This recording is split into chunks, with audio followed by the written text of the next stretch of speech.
It was the night of December 16th, 1773. Boston was freezing. The harbor was covered in ice, and the streets echoed with the crunch of footsteps in the snow. But in the hearts of the people there was no cold. There was fire. A fire that had been burning for years, slowly, silently, until on that night it finally erupted into action. To understand why the Boston Tea Party happened, we have to go back. The American colonies were part of the British Empire, but they were restless. For years, Britain had been trying to squeeze money out of the colonies. The Stamp Act, the Townshend Acts.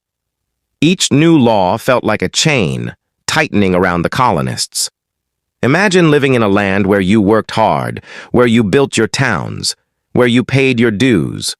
But decisions about your life and your money were made across the ocean by people who had never even seen your world.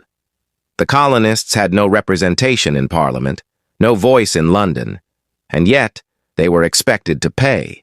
Their cry became famous. No taxation without representation. At first, Britain didn't take their protests seriously. To London, the colonies were small, dependent, and useful for trade. But to the colonists, the taxes were more than money. They were symbols of control. Then came the Tea Act of 1773. Britain thought it was a clever solution. The East India Company, which was drowning in debt, was given the right to sell tea directly to the colonies. The tea would even be cheaper than before, but the tax would remain. In other words, Britain was saying, drink our tea, pay our tax, and be quiet about it. But the colonists were not quiet. They saw through the plan. It was not about cheap tea, it was about principle. If they accepted this, then what next? More taxes? More control? Where would it end? So when ships carrying tea arrived in Boston Harbor, the people of the city decided the tea would not be touched, not sold, not even unloaded. On December 16th, nearly 5,000 men and women crowded into the Old South Meeting House. It was one of the largest gatherings the colonies had ever seen. The air inside was thick with tension. Voices shouted, arguments flared. Some wanted compromise, others wanted action.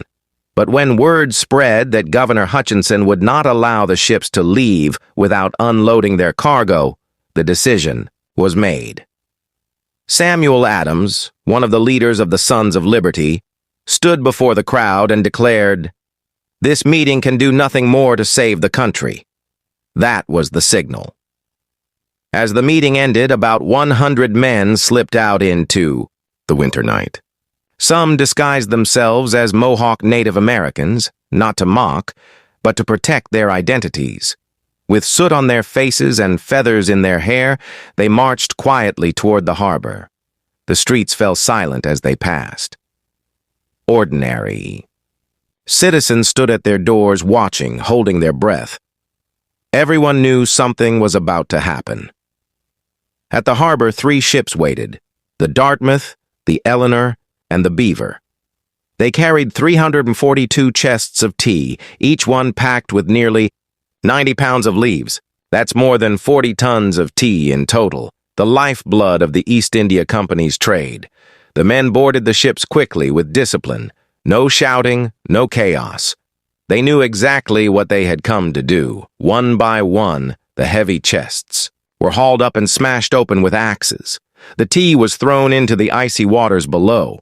The harbor slowly turned black as the leaves spread across the surface. The sound of splashing water echoed through the night, mixed with the crack of wooden crates breaking apart. Witnesses later recalled that the smell of tea filled the air, strong and bitter. Some even joked that you could scoop a cup of tea right out of the harbor the next morning. But what was most remarkable was not what they destroyed, but what they didn't. Not a single man stole a grain of tea. No one touched the ship's cargo except for the tea itself. The decks were cleaned after the protest, as if to show, "We are not thieves. We are not rioters. We are patriots, and this is a message." That night, 45 tons of tea worth millions in today's money sank into the harbor. And with it, sank Britain's illusion that the colonies could be controlled without resistance. The next morning, the city buzzed with whispers. Some cheered, others were horrified.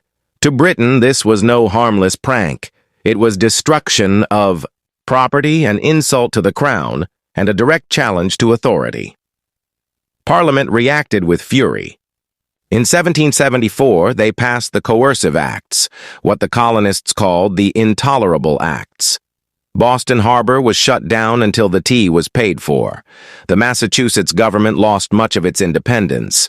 British troops filled the streets. It was meant to scare the colonies into obedience. But instead of fear, it created unity. From Virginia to Pennsylvania to New York, the colonies rallied around Boston. If Britain could punish one city so harshly, then no colony was safe.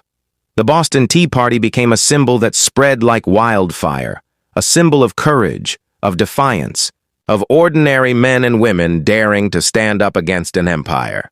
Within 2 years, muskets would be fired at Lexington and Concord, and the American Revolution would begin. So what really happened in the Boston Tea Party? It wasn't just tea thrown into the harbor. It was frustration thrown into the water. It was defiance, principle, and the determination to be free. That night, the colonists sent a message to Britain. We will not be silent. We will not be controlled. We are ready to fight for our rights. When you picture it now, the icy harbor, the splash of crates, the smell of tea rising in the cold air, remember that you're not just imagining a protest. You're witnessing the first sparks of a revolution. Without that night in Boston, the story of America might have been very different. The Boston Tea Party was the moment when freedom began to take shape, and when ordinary people changed the course of history forever.